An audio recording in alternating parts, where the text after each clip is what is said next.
Good morning, everyone, and welcome to the Shared Services and Outsourcing Week Finance and Accounting Online. My name is Heather King, and I am the head of events for SSON Americas, and it is my pleasure to welcome you today. It's hard to believe that we are past a year of the pandemic, like 16 months now, and we're only just now starting to feel that things are moving in the right direction, at least where I come from. And by right direction, I mean that some companies are going to partially reopen in 2021. Not all companies and not fully, some and partially, and that might be how things are for a very long time. But shared services organizations have been thriving. Scope of work and service levels have remained mostly stable, and in the majority of cases have improved. So I want to give some information. SSON and SSON Analytics is all about information. And so I wanted you to take a look at this chart from an SSON Analytics survey. It shows you that 77% of respondents maintain that their scope either remained the same or increased. The biggest was 40% that increased in the midst of the most disruptive time in living memory.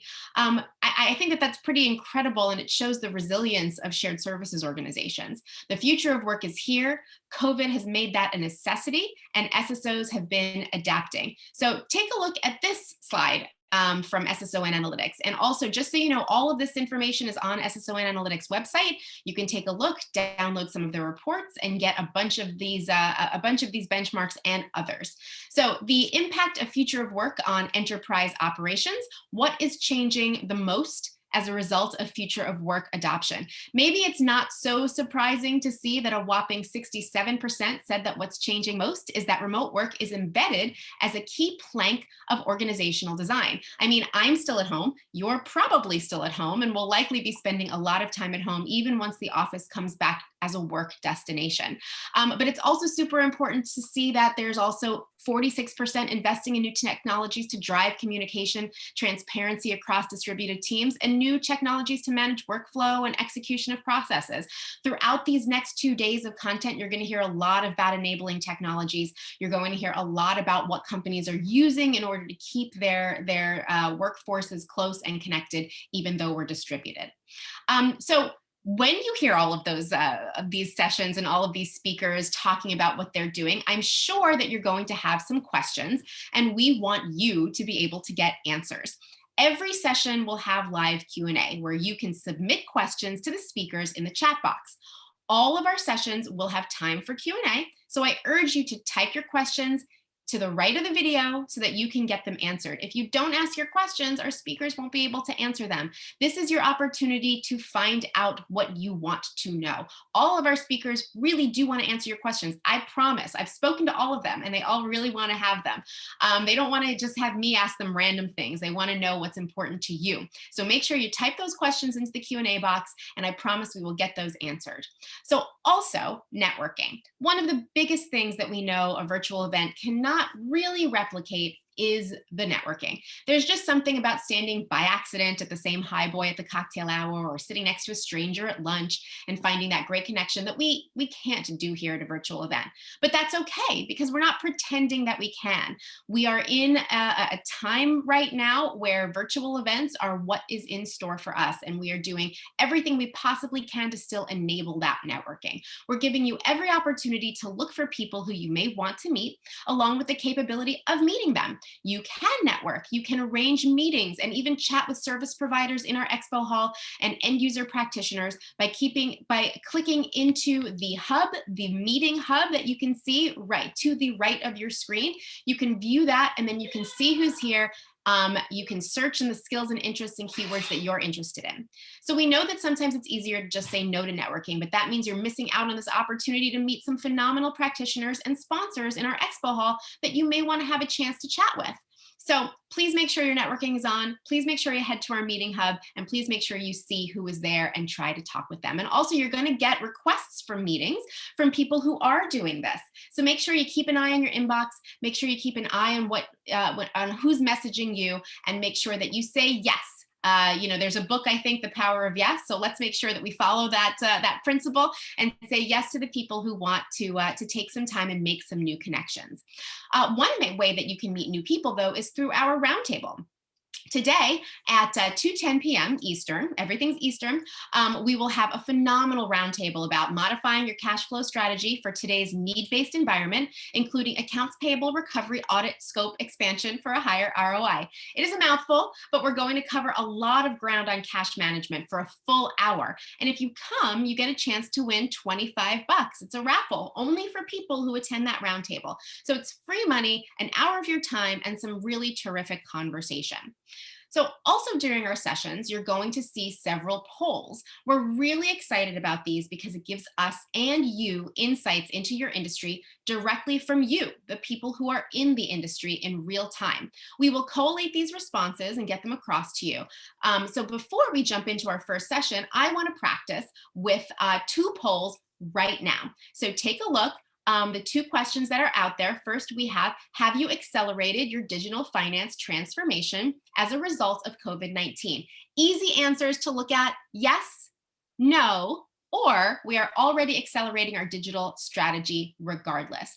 So far, it looks like we're about two-thirds no, that they have not accelerated their digital finance transformation, with only one-third saying yes.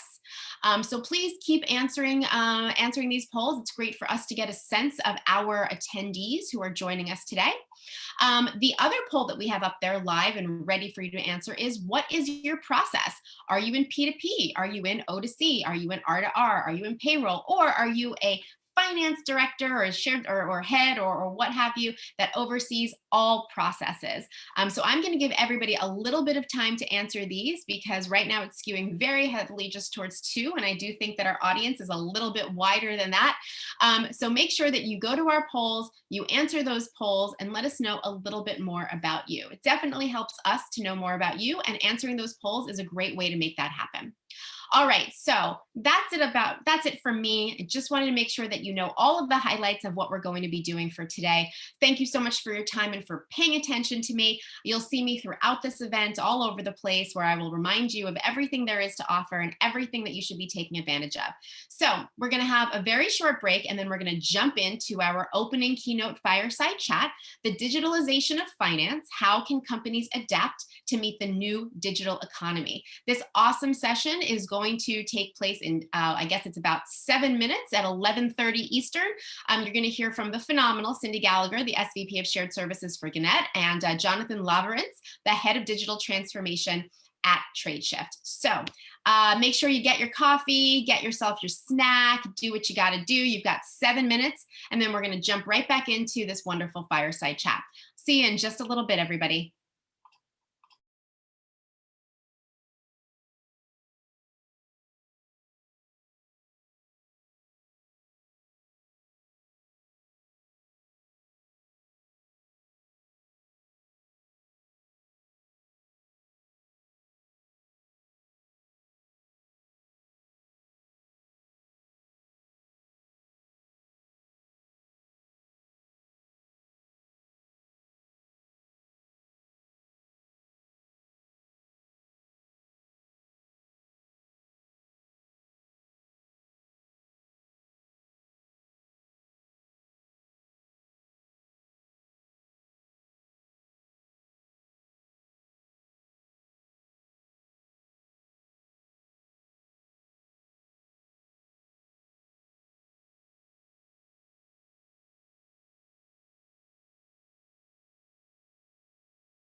Hello, everyone, and welcome or welcome back. If you were here just a few minutes ago when I introduced the event, welcome to Shared Services and Outsourcing Week for Finance and Accounting. I'm Heather King, the head of U.S. events for SSON Americas. I'm thrilled to have you joining us today. This is the first session of the event, so it's the only time I can just say, well, welcome. Thank you for joining us, instead of thank you for joining us maybe a million times over the course of these days.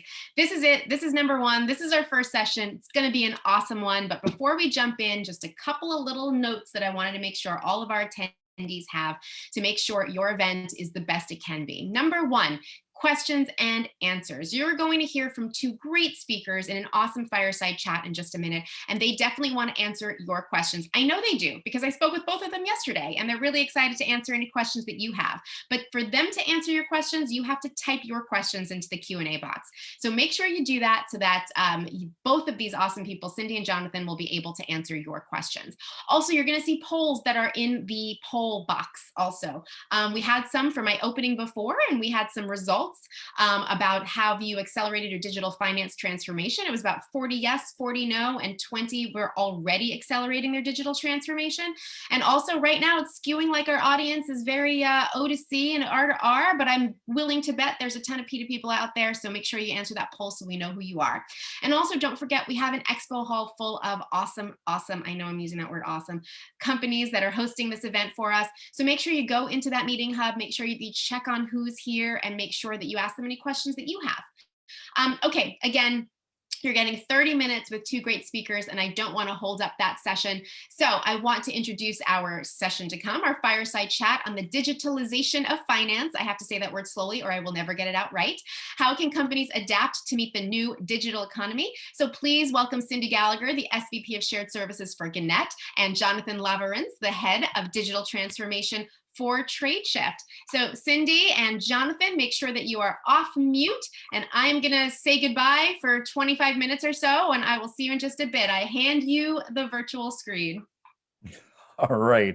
Well, thank you very much, Heather. Really appreciate that, and thank you to everybody for showing up today. And hey, Cindy, good to see you again. Hey, Jonathan, great to see you too.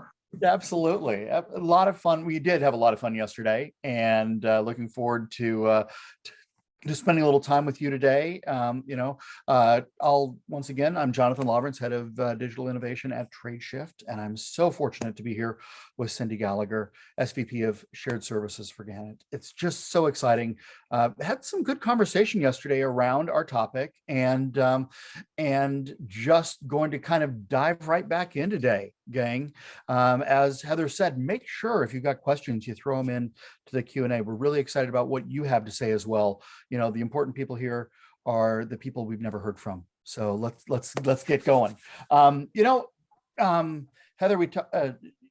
Cindy, we talked about this yesterday, and you brought up some really good points about how your finance department has dealt with the new workflow disruptions caused by COVID, and how you guys have kind of pivoted to meet that increased vulnerability to threats, and dealt with all of these barriers almost, and kind of undergone this digital transformation. I thought we might just kind of lead off today with a little explanation of where you were and kind of how you've gotten there, where you are today, and then we'll just kind of basically riff off of that, and then kind of go into some other questions. I know that you've got a lot to say, so I'm a marketer. I'll just stop. I love how this conversation can keep going, right? And I'm sure if we pick the phone up again tomorrow, we'd be able to jump right in and keep going. So to give our audience a little bit of background, here at Gannett, we've disrupted our workflow in so many different ways over the last year, which has led to a lot of time management issues across the finance team, particularly my shared services team. Of course, we were all affected by the pandemic, and that caused all of us, not just my team at Gannett, but all of us across the world, to think differently, push historic operating boundaries in a really new way. And added to that, over the last year at Gannett, we've been working to integrate two very large and culturally different print and media businesses, media companies. We have looked to completely reset our culture of control compliance, while at the same time transitioning 500 roles to an offshore provider at the peak of COVID impacting India, and also looking to optimize and frankly implemented several new pieces of technology. So as you can imagine, time management has become one of our top challenges. Prioritizing all of these activities has at times felt impossible. I'm sure to my team, sometimes it feels like they're sitting in the eye of the tornado with the number of initiatives that we have swirling around us, but it's all helping us set up for success in 2022 and beyond. Wow, that's fantastic. You kind of talked a little bit about some of the digital transformation and the digitizing of content. I imagine that's been a huge challenge for your organization, being in, and many people on the call likely with that change to traditional invoices or traditional paper processing. All of a sudden, we find ourselves in a remote workforce environment. So how did you handle, or how are you handling that digitizing or digitalizing, that transformation that you guys are undergoing? I know you mentioned offshoring some of that, but I'd like to kind of take that maybe one step deeper. Yeah, sure. This is a really great and a very large question. I think yeah, it is. Question is the head of the octopus, right? There's so many tentacles that we could go down from Absolutely. here. So we have doubled down on digitization. We have looked to our BPO provider to help us in many ways. We are looking to simplify. We are looking to create better, I mentioned time management, employee satisfaction. Through digitization, we are making really a seismic shift in our operations, which means no stone is unturned from a shared service perspective. All creative ideas for improvement are on the table. They're all discussed and shared with an open mind. And frankly, we're looking at digitization as a way to unlock the stories that our business partners need to run and to lead their businesses, right? We know that the data is there, right? And digitization of all of these activities, whether it be invoice entry, contract management, right? We want the tools, we want the technology to be able to do all of that work for us so that we can then focus on verbalizing the story, empathetically understanding where our business customers and frankly, our consumers in the marketplace are coming from, right? They also want digitization. Print media is a big deal. Digital media is an even bigger deal. So all of the Gannett business right now are focused on what's the right path to customer satisfaction leading to employee satisfaction, and what is the right path from a technology perspective, bringing in the right pieces of technology for each of our business lines to enable that digitization in the future. No, fantastic. I think that was excited about that question. No, that's more than like 8 legs to that octopus, by the way. That one, I think that one is understated, is 8 legs. What's interesting, you talked about creative improvement and unlocking those stories. I think that's something, if you're okay going kind of down that path for a second, I'd like to kind of understand, and maybe everyone in the audience would like to understand maybe what strategies you've taken to help kind of unlock that within your teams, and how you're holding them accountable for targets and results based on that. I mean, because that's kind of a seismic shift. I imagine even at Gannett, which is so involved in the creative world, that making that shift in a different storytelling model or taking steps towards a creative improvement requires kind of a shift of mindset within your organization. What are some of the steps you took to get there? Would love to understand a little more. Sure, and this to me is a fantastic question because it gets to the heart of our greatest resource, which is our people. There we go. Always been a storytelling company. It's what we do, right? We tell stories as they're happening. We're actually right now creating a big segment about untold stories, the stories that created America that haven't been told yet. So our business is all about storytelling and meeting our consumers, giving our consumers something that they can gobble up. People don't typically think of finance as a storytelling organization, right? And they do typically think of finance as an organization that measures on metrics, SLAs. We hold people accountable based on a number, based on a dashboard that we put up in front of them. But I'd like people to think about the possibility of turning that around a little bit, right? For accountability, the team needs to be bought into what we're doing, right? My team needs to understand why we have certain initiatives. What is it that we're trying to achieve? Not just that I've given them a goal, and not just that I'm going to hold them accountable on a green dashboard, but as a leader, how can you bring your employees into those discussions early on? We as executives talk about having a seat at the table, right? A seat at the table of our customers, our consumers. Are we giving our employees the ability to have a seat at our table, right? How often are we bringing them into those conversations and listening? Right. I imagine that kind of helps disrupt some of that anxiety that gets brought in. Yeah, that's right. That's right. And you're helping them feel valued and heard, right? And therefore your employees understand it's more than just a metric or an SLA. Those of course are needed because that will be the data to say if your initiative is working or not. But if your employees feel like they have a say in what they're doing, they'll feel like they own the initiative more, and they will frankly end up holding themselves more accountable than you think they will, just by giving a goal and a target and a number on them. Right, right. Because I mean, obviously, COVID, which is one of the chief disruptors here, has caused many organizations to really have to rethink and make these pivotal shifts very, very fast.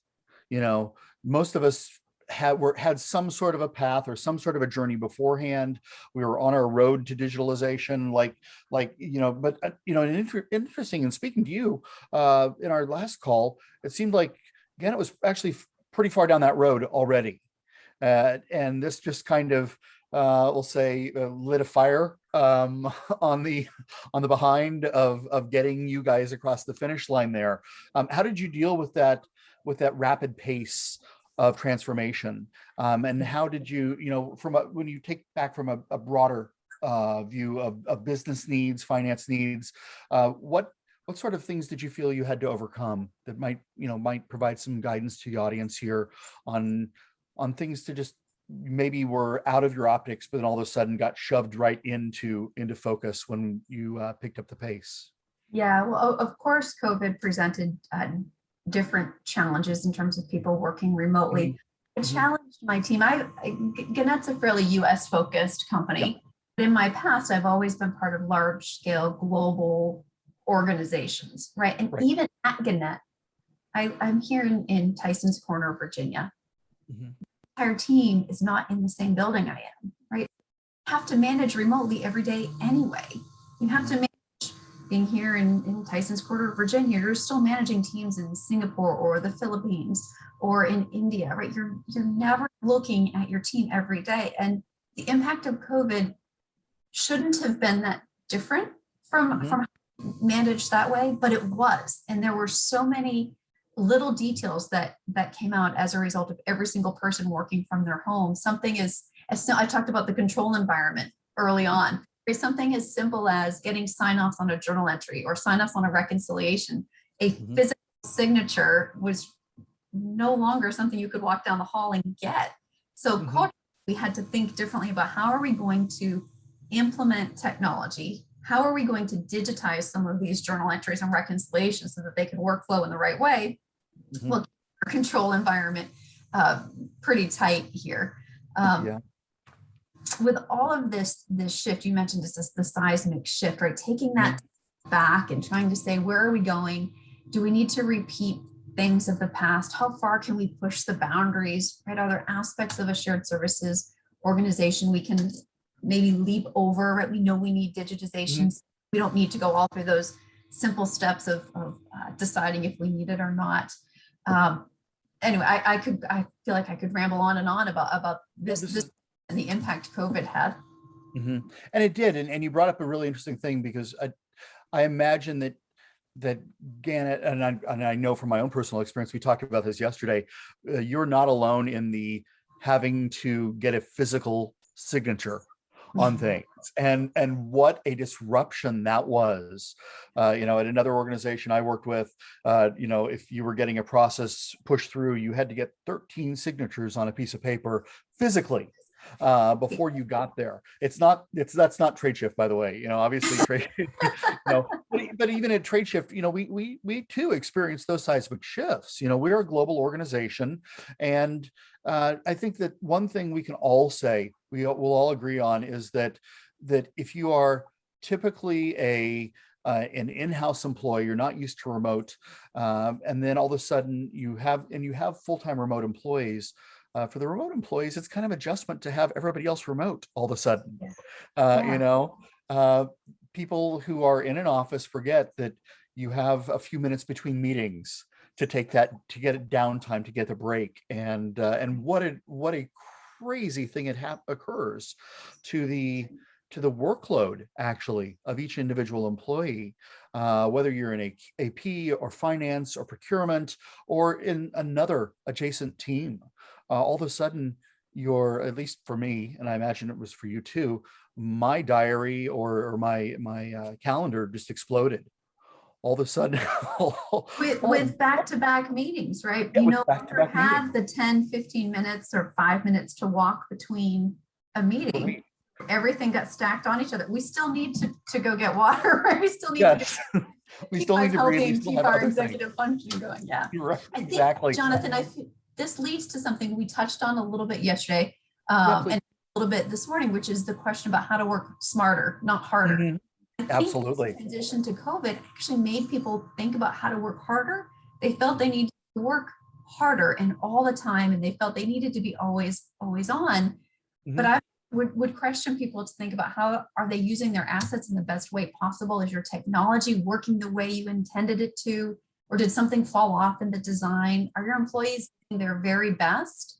Or is something getting in the way of them performing at the top of their game? And frankly, some of that in between meeting time or just sitting at your desk and taking a breath and then getting up and walking around has really impacted that productivity in a different way. That's a really good point, because I think that with long-term digital transformation, we all began down this road, and then we were thrust into a fully digital world, where all of a sudden we're sitting in front of a screen face to face with people, and all of a sudden my cat walks through, my daughter walks through, and the whole workplace is disrupted, not just because of the digital transformation, but because now we have little televisions into everybody else's real life. And it has made us all, I believe, take that step back and recognize, from your point, what digital tools we're using, how we're using them, and how we can really find value in those, not just organizationally in what tech stack we're using and what we're using to get across, but also how we can translate that to our daily lives. And when you talked a little bit about how it impacted your team, I might ask, or I am asking now, where are you starting to see some of those longer term benefits impact on your operations in your company? I know you said you're undergoing this transition to some offshoring. How is this new digital efficiency that we are undertaking as a global business world? How are those impacting your operations, I guess, and people too? I think and I know it's a lot to unpack. Once again, it's an octopus, but I'll let you come back. I think it's the people, right? You said it at the opening of this question, and you said it again at the end. And there's a little piece of me that hopes, by having this window, this TV frame into everyone's personal lives, that we start to see people as human, right? We start to see the elements. There have been many times when my dog has run by, or truth be told, true story, I was in a meeting one time with some other executives at my company, and I have one child on my right-hand side with a Nerf gun pointed at my head, and another child on this side swinging a golf club. And excuse myself for just a minute, put myself on mute and tell the boys to go do their golf club swinging Nerf gun fight in the other room, right? So there's a little bit of just the human element, and appreciating that we are all human, and that these things happen. So to me, I think the greatest benefit here does lie in our people. I think digitization gives our employees time to hone their skills, use them in a day-to-day basis in their work life. And I believe that through digitization, we will become a leaner, more nimble organization. At least we absolutely will at Gannett. Mhm. And then we're able to put more time and resources into meeting the needs of our consumers, external customers, as well as the internal customers of shared services, while also investing in the strengths of our employee base, which is talked about, but not always executed on and sometimes missed, right? These strengths include things like creative thinking, include analytics and that storytelling element. And I think the shift that we're in right now toward digitization, and if we embrace creative thinking, analytics, that our employees will start to feel more value and they'll appreciate exactly the value that they create for our business, which will lead to higher employee satisfaction. So I'm looking at digitization as a way to unlock more power and unlock employee satisfaction on the other side. Wow. That's actually that, you know what, that makes a lot of sense. One of the things that I've been thinking a lot about, from a innovation perspective is how COVID has really begun to blur the lines between what we traditionally call a B2B or a B2C interaction to something which maybe I would call H to H, human to human, because that's really the direction that every organization needs to be thinking. You need to be thinking human first. It's no longer a B2C transaction. It's no longer, somebody within my organization. Your client is no longer a client. The craziest thing that digitalization has taught us is to be more human. And when you think about that, what would you say you would like to have as kind of your business focus for the future because of digitalization? I really like that you talked about that importance of really getting to know the human on the other side of the screen and how they impact your growth and your opportunity both inside and outside your business, like I said, H to H. But I'd like to know a little bit more about how this digital transformation has really impacted you, and maybe what you see for maybe longer term, how this can help you as a business get closer to your end goals. Yeah, I love that H to H, Jonathan. I hadn't thought of it that way before. And quite honestly, as you're speaking, my mind is spinning about people I should introduce you to who feel hey, right? Even lawyers. I have a great friend who's a lawyer, and his approach to contract negotiation, it is about, I need to protect my client and do what's right for my client, but that doesn't always mean putting the screws to the person on the other side of the table, right? It means inviting them into a collaborative conversation to make sure that the elements of the contract work for both parties long term. That's how I also see the value of digitization in the work that we do in shared services. How are we leveraging that digitization, those tools, to make sure that our people are set up to do their very best at all points in time in the future, whether it be judgment, making decisions, or empathetic skills. How are we meeting our consumers where they need to be met, and then also providing them a little more, right? That little unexpected that they may want in the future, but haven't realized that they need right now.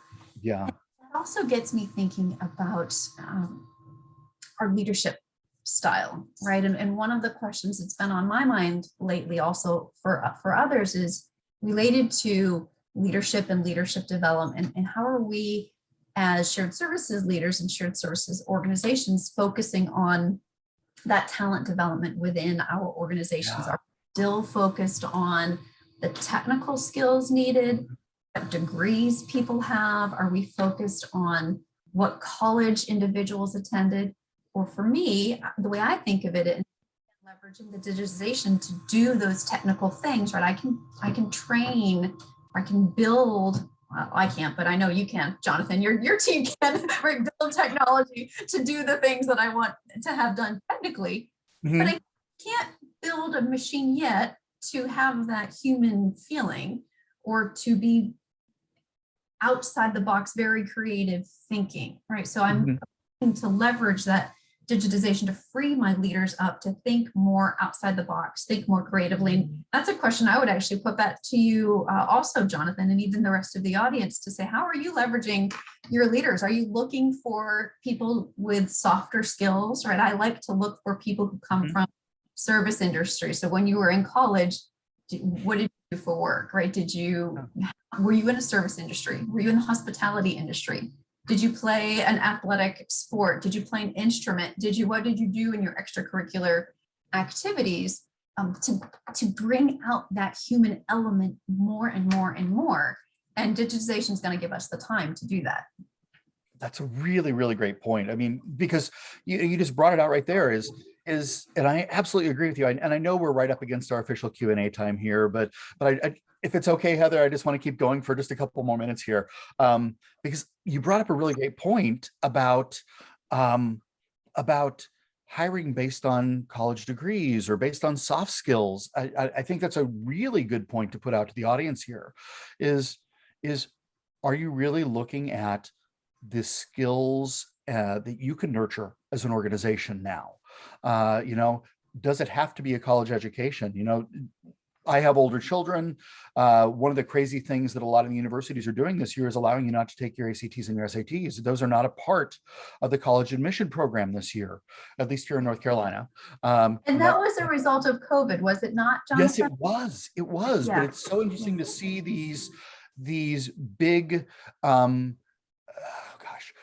these tenets, these big things that we've put so much importance on for so long, just crumbling because we're going through this digital transformation where some of these soft skills are becoming more important. And maybe that's what's going to, maybe a vision for the future is seeing people based on their humanity and what you bring back. And I think a part of this, and tell me how you're doing this, is how are you taking those ideas that you've got and using those to help leverage your future leaders in your organization, understand when it's okay to push back, and building and maintaining those teams to help them have that increased mental productivity. I'd love to, I'd wrap this up with that. I know we're just a couple minutes away from the end here. Heather, you shoot me if you need to, I understand, but I'd love to get from you real quick, Cindy, maybe how you're wrapping this all up and put a bow on it. How would that work? I'll say people don't always do it right the first time. None of us do. A lot of times when you pull the reins off, you might get something shot back at you. Yeah. But when I think about leadership, I think about it actually, I always remember back to my high school soccer coach, right? And so I was the goalie. So I'm at one end of the field and she's the other end. She had one view and I had a completely different view of the field than she did. And the way that translates for me back to business, back to what we do, is all of your leaders have a different perspective. They all see the landscape very differently.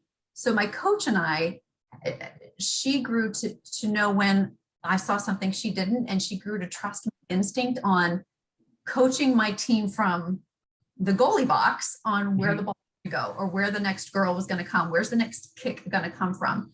And she obviously was my leader. I had to look to her first. So if I'm now the coach, who are my goalies in the field that I can look to say, what are you seeing? What are you seeing over here? And how do we bring those different perspectives together to make sure we don't have a collision, right? Make sure we get a soccer ball through the goal on the other side, not on my side, and not get shot back immediately in our face. So there's a lot of coaching, I think, that goes on, and the perspective of what does that landscape look like is something I think of often. That's fantastic. That's fantastic. Well, Heather, I'm going to throw back over to you. But before I do that, I'm just going to say to Cindy, thank you again, man. Thank you so much for this. And I'm sure that you, like me, will welcome any questions that somebody might want to hit us up on LinkedIn with. More than happy to answer any questions after this. Would love to continue that conversation. Back to you, Heather. Absolutely. Even though technically the session time's over, I do want to get to the one question that we had from the audience, because you kind of touched on it in a bunch of different ways already. But, somebody had asked about dealing with digital transformation anxiety, because oftentimes we are talking about a really fast transformation. And I think that plays into a bit of passion project of mine, which is the idea of change management, which I ask this poll all the time. And like 80% of respondents always say they don't feel that they have really good change management in their organizations, which is a little bit terrifying. But yeah, the question on how do you manage that anxiety that I guess your current employees, as opposed to the digital natives that we're all raising at the moment, right, are coming in with. But how do you manage that anxiety when things are happening so quickly? Great question, Jonathan. Please jump in here too. Anxiety is real, no matter if it's related to digital transformation or something else. So the first place I start, and I try to start with all of my leaders and employees, is how do you address anxiety in general? Right? How do you keep your heart rate calm? Are you taking the time to take care of yourself first? Then let's address the digital transformation component, because it is incredibly fast paced. Let's talk about you as an individual. Let's talk about the skills that you have that can help you through the digital transformation process and journey.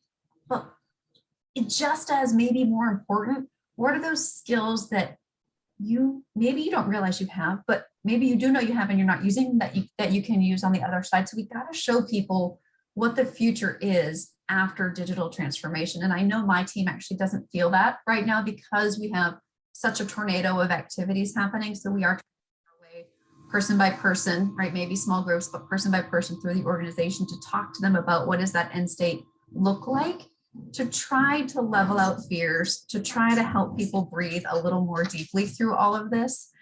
There's no one size fits all here, but Jonathan, your thoughts?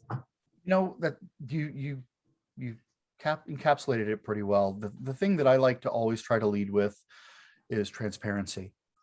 I think that really helping my team and the broader team in our organization understand that end goal and the why behind it.